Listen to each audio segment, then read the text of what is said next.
they don't really differ on the substance, which is keep running huge deficits and printing a bunch of money, right? We got one road, and it's inflation. Yeah, inflation and interest rates will be heading upward on U.S. deficit spending. This, according to my interview with Peter Schiff, 1 week ahead of the U.S. election. Schiff and I went over the disconnect between the central banks cutting interest rates, but bond yields and mortgage rates increasing, what gold prices can tell us about the US dollar and inflation, and what to expect from the economy if Trump or Harris is triumphant next week. As we'll see today, all of these are ongoing issues coming from our neighbor to the south, which will obviously all have a big impact on us here in Canada. We will continue to track economic developments coming out of the United States and how that impacts us here. Click like and subscribe if you want to get those updates, but for now, let's get into this interview.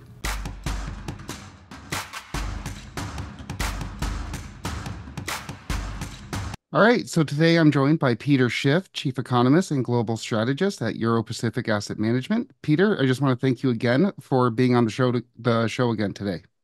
Oh, my pleasure. Happy to come on. So I want to dive right into this because the Federal Reserve cut rates by 50 basis points. The Bank of Canada did too. But we're seeing Treasury yields rise in the US and mortgage rates are up as well. What's going on? Well, that's exactly what I had been forecasting would happen. I thought that the catalyst for the next move up in long-term rates would be the Fed reducing short-term rates. And I know that part of the reason for the reduction in short-term rates was to try to bring down longer-term rates, particularly mortgage rates, because people are having a hard time paying these inflated home prices with normal mortgage rates. They need the really low rates that we had in order to afford the very high prices that those low rates help produce. But it backfired. And as we're talking here this morning, the yield on a 10-year Treasury is now at 4.3%. That's 60 basis points higher than it was, at least when the Fed cut rates by 50 basis points. And that's why my forecast would be rate cuts first, QE next, because I thought that eventually the Fed would need to go back to quantitative easing in order to lower long-term rates, which I think will happen. The question is, what will the trigger be? Will it be a five handle on the 10-year, or maybe higher than that, maybe a six handle? But I think rates are going up regardless. And what the Fed is doing, cutting short-term rates, is bearish for bonds because the Fed is easing up on its tightening policy, which means more inflation, which is bearish for bonds. And I think Ed Yardeni said that just last week that the bond vigilantes are starting to vote early. Do you think that's the Yeah, I case? mean, and we're supposed to have an upward sloping yield curve anyway. I mean, right now the yield on a 30-year is still, I think, slightly below the yield on a T-bill. And even if the Fed is able to lower short-term rates, into the threes, the 10 years should still have at least a 2% premium, if not more, for going, that far out in duration and taking a lot of extra risk as far as inflation eroding away your purchasing power. But I don't even know how low the Fed is going to be able to go with the short term, because inflation is going to end up surprising to the upside. I think a lot of people think that bonds are going up because the economy is actually going to be a lot stronger. And now that, the odds of a Trump win, at least in the betting markets, it seems like he's a lock now.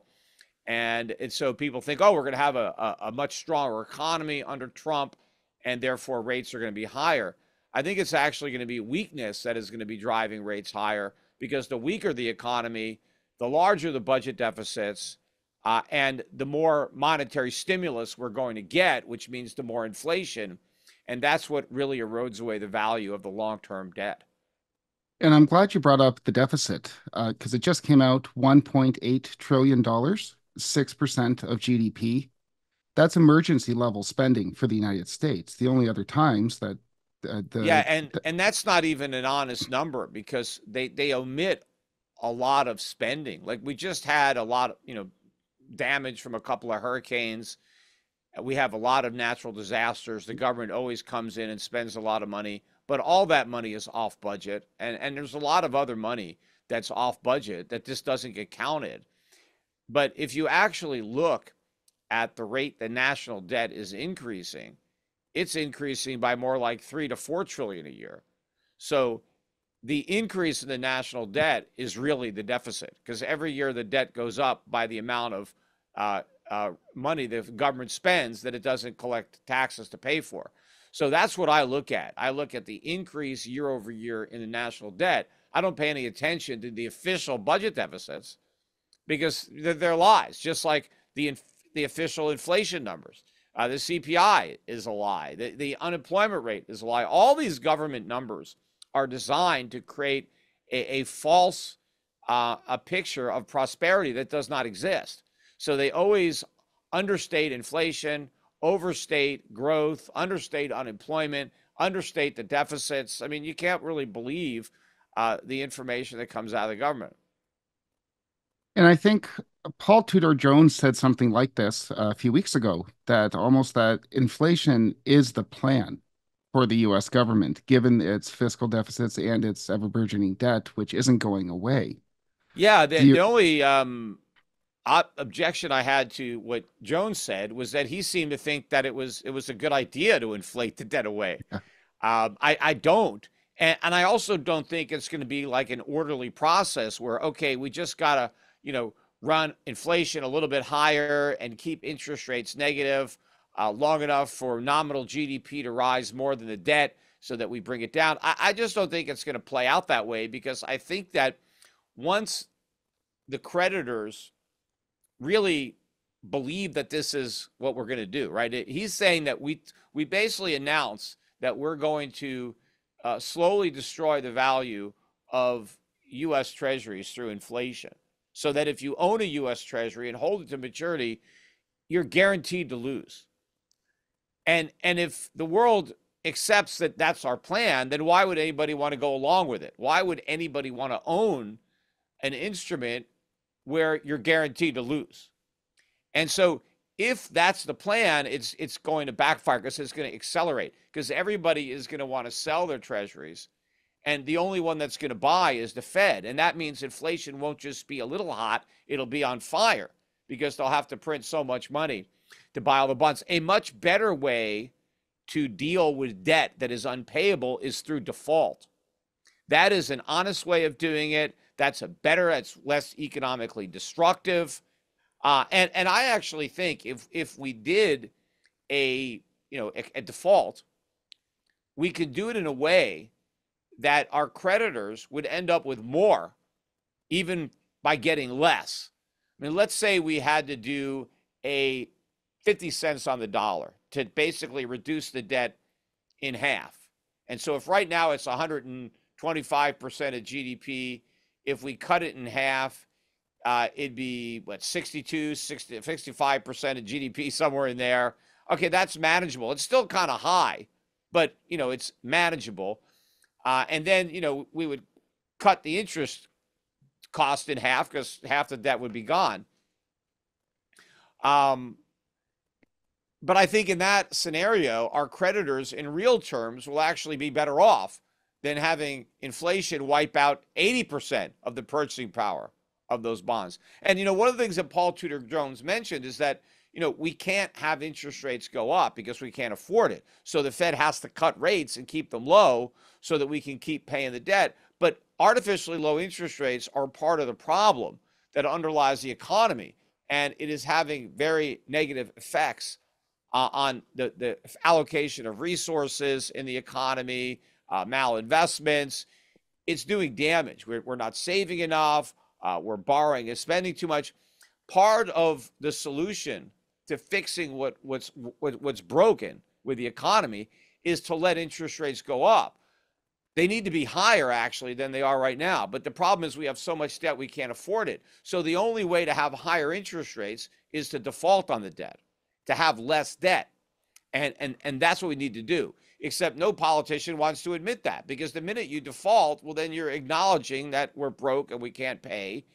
And there's going to be some adverse consequences that will happen immediately if the U.S. were to do that.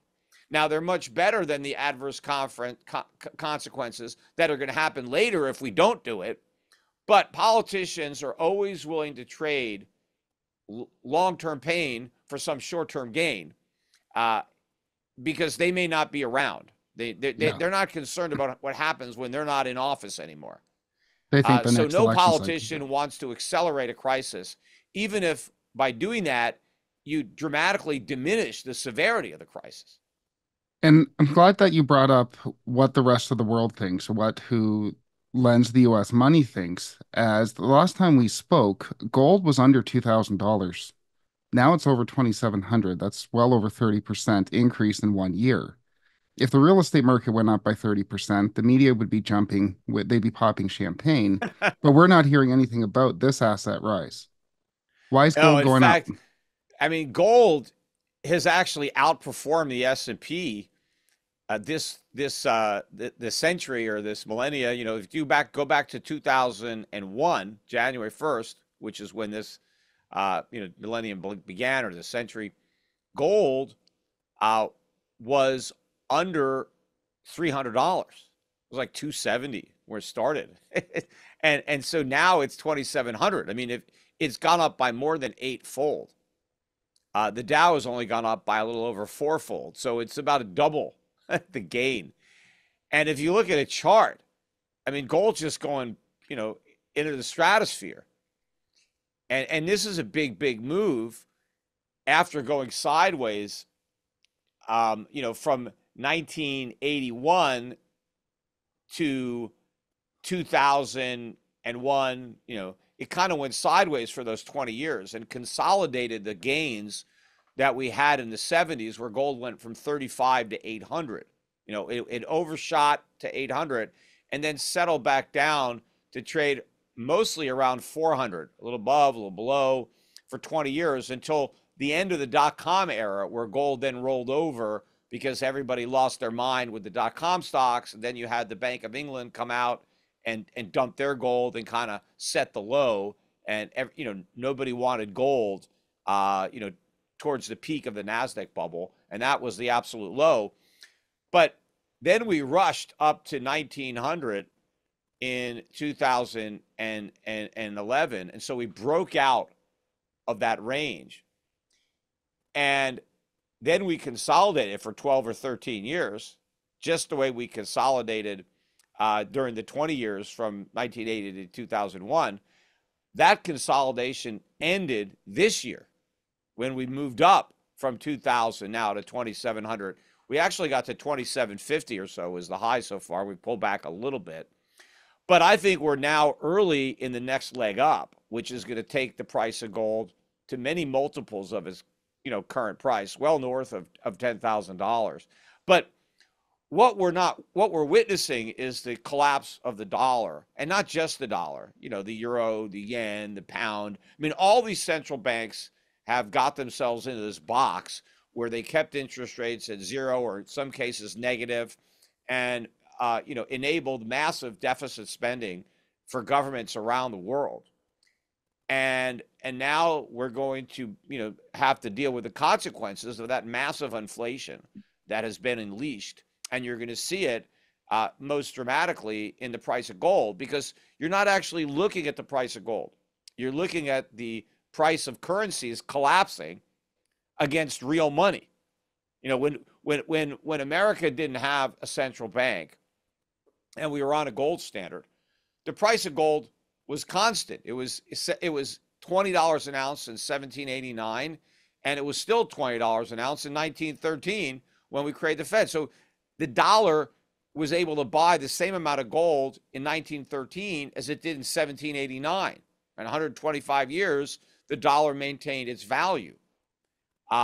Then Roosevelt devalued in 1933, and now you needed $35 to buy an ounce of gold. And that was the same, although it was artificial because we started printing a bunch of money, especially in the 60s. But we went off the gold standard in 1971. But now we've gone from $35 to $2,700, and gold hasn't changed. Gold is exactly the same as it was in 1789, right? When we had the first Coinage Act, and we defined the dollar as a weight of gold. What's changed is the value of the dollar that the governments create.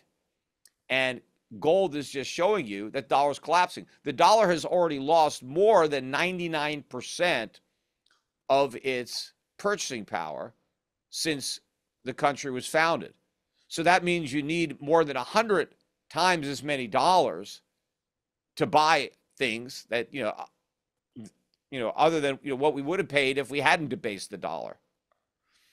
And that's why the standard of living has gone down for a lot of people in this country. That's why Trump, is as popular as he is again, and why he won for the first time was because people are upset that they have to work 2 or 3 jobs and they still can't pay the bills, so they have record credit card debt because the value of the money is being destroyed.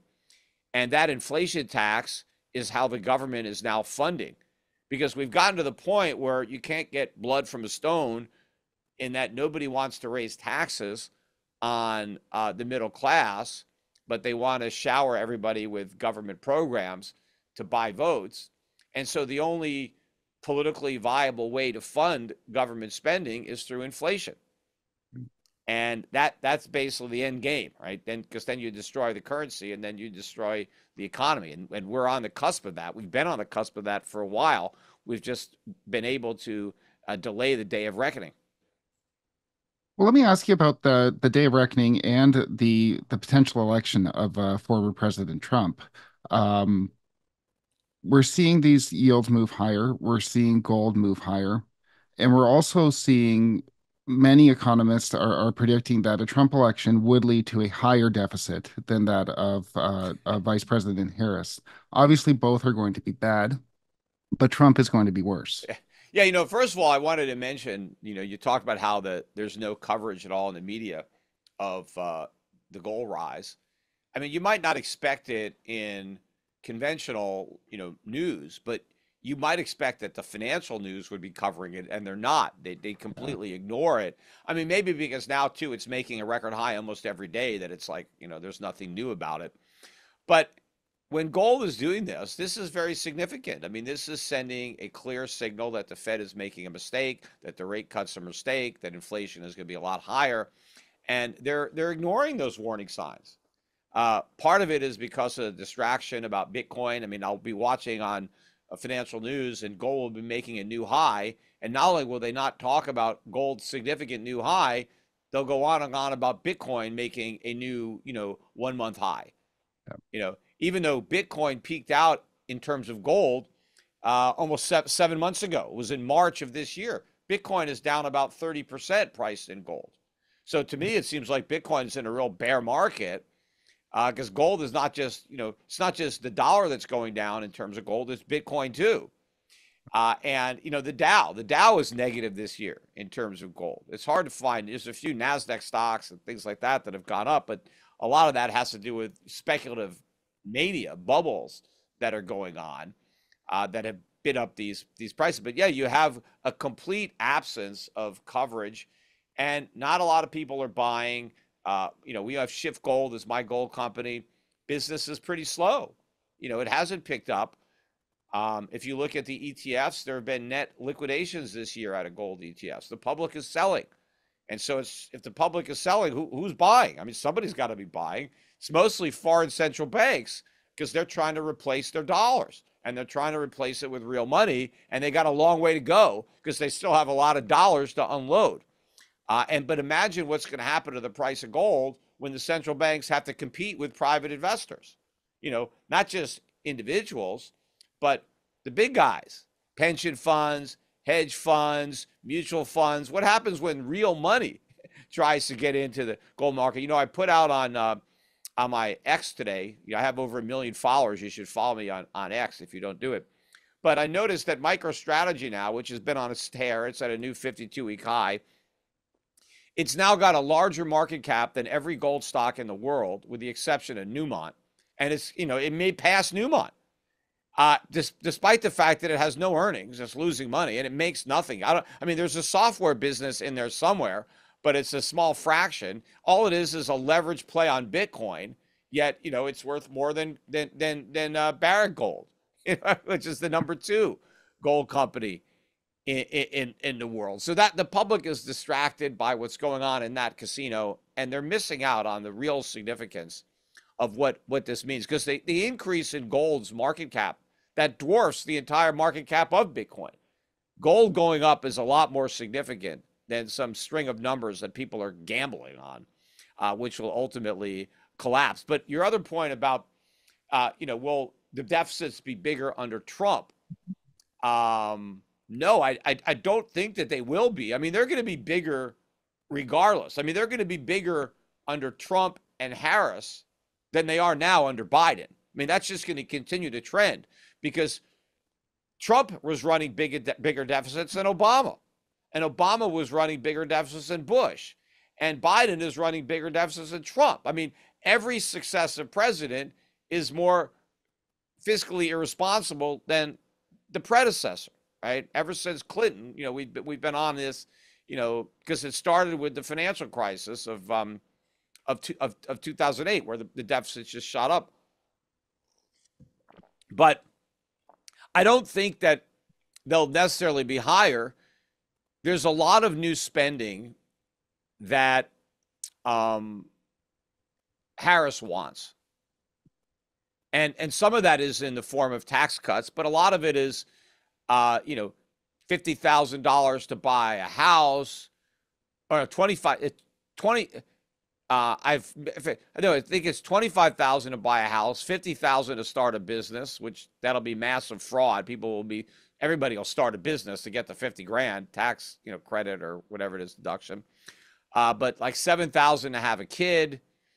So she's got a lot of gimmicks and more money and student loan debt forgiveness. And, she wants to try to offset some of that spending by raising taxes on the very rich. That won't cut it. On the other hand, Trump is promising all sorts of tax cuts. No tax on tips, no tax on overtime, no tax on income if you're a fireman or a policeman or military veteran. No tax on Social Security benefits. When Social Security is already broke, and we're spending more than $100 billion a year than we collect in taxes in the payroll, and now Trump wants to make that worse by exempting the Social Security payments themselves from tax, because that's just a benefit increase. That's the same thing as increasing Social Security benefits. It's the same effect on the budget. So he wants to cut taxes. He also wants to cut corporate taxes. Now he wants to offset a lot of the income tax cuts with tariffs. And so, most likely they won't collect enough in the tariffs to offset. Now, Trump's plan is more growth oriented, than Harris's, although, but I think rising inflation and higher deficits are going to be a big headwind for either candidate. But of course, one thing that Trump isn't honest about is who pays the tariffs. It's not like, hey, we're going to cut income taxes and we're going to get the money from the Chinese. Yeah. The Chinese don't pay our taxes. Neither do the Russians, neither do the Indians, neither do the Europeans. Americans pay tariffs. That's it. Even if the tariffs are paid by the importers, they get the money from the American customers, right? And if they can't get the money from the American customers, we don't get their products. So either we pay the tariffs or we don't get it, or we don't get to buy the products. Now, Trump's answer is, well, we'll just buy products that are made in America so we don't have to pay the tariffs. Well, the problem is we don't make them in America, and we're not going to make them anytime soon. You just can't wave a magic wand and all of a sudden these factories pop up. It takes a long time to build them, and it's not just a factory. You need all the infrastructure, the supply chains. Who's going to train the workers, to use the equipment? Now, maybe we'll just build robots, but that's going to take time too. And it's going to take money, right? Where's the money going to come from to do all this stuff? So right now, the easiest thing we could do is buy imports, because that's where the factories are. That's where the workers are. And so if Trump puts tariffs on, we're just going to have to pay higher prices for all those imports. Now, a lot of the money will go to the government, because the government will collect the tax. But part of the problem with the tariff is sometimes the government doesn't collect money because you just don't buy, right? So the price goes up for the people who do buy, and they pay the tariffs, but the people who can't afford the tariffs just don't buy the products. So it's not like a dollar for dollar revenue to the government. You know, Trump mentioned, and he's correct, and I point out all the time, that up until 1913, the U.S. government largely ran, the federal government, on tariffs. Tariffs provided maybe 40% of federal revenue. The rest of it was like liquor, tobacco, stuff like that, because there was no income tax, there was no payroll tax. The government ran on indirect taxes, excise taxes, which was the way that the founding fathers designed it. And Trump said, you know, we should go back to that system, which we should. It'd be great. But back then, the federal government only spent less than 2% of GDP. So it was very small. Today, it spends more than 24%. So you just can't raise that kind of revenue with indirect taxes. Tariffs can't possibly be high enough to fund the government we have now. They were high enough to fund the government we had back then. And of course, back then also, the states spent a lot less money. Now we have state income taxes and all these other taxes. But government was very small until the income tax enabled government to get very large. I mean, that's why the government got so big. Once they had a direct line into our paychecks, right, that enabled them to take a lot more money. But now, I mean, they're just saying, well, we're just going to print it. We don't even need to take your money. We got a printing press. We'll take your purchasing power. And that's just inflation. And we'll blame that on Putin. We'll blame that on greedy businesses that are gouging prices and stuff like that. But it's coming from the government. But we can't go back to the system that we had under before the income tax unless we dismantle all the programs that we now have because of the income tax, which I'm all for. Get rid of Social Security, get rid of Medicare, get rid of, Obamacare, shrink the government back down to its pre-1913 size. And, that would really make America great again. Of course, there'd be some, hiccups along the way because, a lot of people would lose a lot of the benefits that they've been counting on. But the long-term benefits would be enormous. And in fact, I don't even think we'd have to wait that long to feel them. And for some people, the benefits would be immediate because there are a lot of people that are paying all these taxes. Young people would be immediate beneficiaries of eliminating a lot of these programs that are primarily benefiting older people like me or even older than me, who are collecting Social Security and Medicare right now. So, I mean, in summary, this reaction isn't so much to Democrat or Republican, it's a structural issue that the U.S. has regardless. Yeah, and nobody wants to be the messenger and get shot. Yeah. And so that's why, the whole race is not about the debt. Nobody wants to really tackle it. Nobody can accuse the other of running up the debt really because they'd be hypocrites. Trump ran up the debt, Biden and Harris ran up the debt. Everybody's plans are going to run up the debt. So the debt is even, what they're talking about. They're just calling each other fascists and communists. And if you vote for Trump, he's a dictator and there's no more democracy. And if you vote for Harris and she wins, then there's no more democracy there either because that's going to be the last election because they're going to flood the country with illegals and they're going to, vote for I mean, it's like, it's polar. It's like, this is like the last election, no matter who wins, right? According to both sides, because they can't really talk about the substance because they don't really differ on the substance, which is keep running huge deficits and printing a bunch of money, right? Nobody wants to cut. They all agree we can't cut Social Security. We can't cut Medicare. We can't cut national defense. I mean, at least Trump wants to end the wars, but he doesn't want to reduce defense spending. He wants to spend money on it anyway. So they all want to keep on spending. So they have to come up with other things to fight about. So absent the default that you mentioned, inflation will be the name of the game for the foreseeable future. What is, excuse me? Inflation is going to be that. I mean, that's what we can expect. Yeah, I mean, that's what Tudor Jones said. Again, all roads lead to inflation. Of course. I mean, that's the only road. We got one road, and it's inflation, except that there is a fork at some point where it goes off to hyperinflation. Yeah. And the only way we can avoid that fork is to then go towards deflation because we have to stop it, right? We have to cut it off. But the longer we wait, the harder it is to get off the road to hyperinflation, right? Because it's never going to be easier than it is right now. As hard as it's going to be, every day we postpone the decision to do the right thing, it makes doing it harder because the short-term consequences are greater because we keep blowing more air into the bubble. And so, the longer we wait for the poppet, the bigger it is, right? And so the bigger the fallout.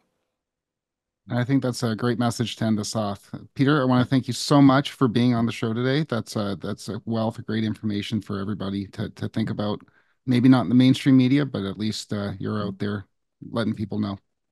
Yeah, I'm doing all I can from my small pulpit here, at Schiff Radio and my podcast. People should make a habit of listening to the Peter Schiff Show. Definitely. Maybe even subscribe to our newsletter at schiffsovereign.com. We have a free newsletter, not quite daily, usually maybe 3 of them a week, but a lot of good information that you don't get in the mainstream media at all, which is the mainstream media is pretty much almost entirely left, with the exception of Fox News, right? Um, and so there you get a biased view on the right, and everywhere else it's biased to the left. Yeah. But it's rare that you hear people anywhere talking the truth. I mean, personally, I've advised my audience to vote for Trump as the lesser of the two evils, and I don't even think he's evil. I mean, I think he means well, and at least he's knowledgeable. I mean, Harris doesn't know anything. I mean, she was raised by a communist father who was a Marxist professor, so her whole upbringing has been skewed. Um, but I don't, I'd much rather have Trump there. The only negative about Trump is that if everything does collapse on his watch, then he gets blamed for it. Although I've been worried about that happening for many elections now, and they keep succeeding and kicking the can down the road. So maybe Trump can serve 4 years and then get out of Dodge before the crisis. But I don't know. It's really pressing it to think that we could go for another 4 years without a major debt crisis, a dollar crisis, something like that. So I mean, you got to prepare for it. That's what I'm doing with my clients. I don't really think the outcome. I think it's probably gold goes higher faster, I would imagine, under Harris than under Trump. The dollar goes lower faster under Harris.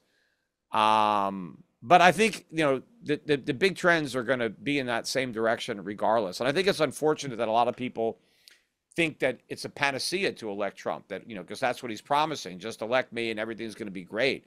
Immediately, and we're all going to be so rich, it's going to be crazy, and I'm gonna collect trillions from the Chinese, and it's all going to be great. It's not all going to be great. That's the problem, and that's going to be a problem for the administration because they set the bar so high, the expectations are so high. You kind of want to underpromise and overdeliver, but it's hard to do that when you're running for office. So you promise the moon, right, and you deliver nothing. But you got to invest the right way. Then, people, if you're interested in getting, our advice, you contact Europe Pacific Asset Management and talk to our advisors about getting a managed account set up. I do have mutual funds. They're not up in Canada yet. But people that have U.S. accounts, my mutual funds are available no load on all the discount platforms. You can learn about all my funds at the Europe Pacific Asset Management website, which is europac.com. We'll have all those links in the description Great. as well. Awesome. Well, thanks so much, Peter. All right. Bye. Take care.